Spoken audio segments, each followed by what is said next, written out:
ne kemi arritur një marrëveshje se si do të zbatohet ligji për të huajt. Diçka që ishte shtyr 2 herë e dini nga ana jo, nëse shohim që ka ndonjë problem, më pastaj mund të kthehemi dhe të themi, okay, ju lutem shtyni prap.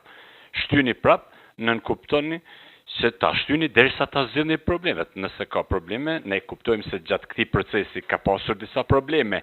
Kjo ka qenë arsyeja pse zbatimi i plot i këtij ligji është shtyr apo zbatimi gradual I tij ka filluar me 15 janar dhe ne u dakorduam që të ketë një proces rishikimi, trupat diplomatike të gjithë ambasadorët 2 herë kanë pas takim me kryeministin Kurti për të diskutuar këtë proces, pastaj takime tjera për të parë se si po funksionon çdo gjë dhe u kuptua se kanë mbetur edhe disa gjëra për të bërë.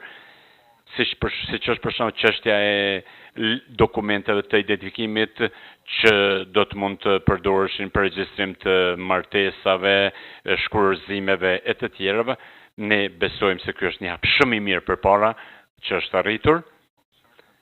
Ka pasur edhe paqartësi lidhur me institucionet arsimore dhe shëndetësore të menaxhuara nga Serbia, kush mund të punojë në to.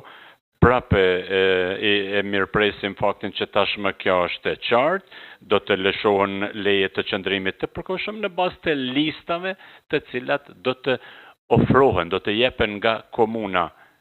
Kjo është një arritje e madhe, sepse këto lista nuk kanë qenë të gatshme të jepen më herët. Kjo jep mundësinë që të ecet përpara, sepse ka qenë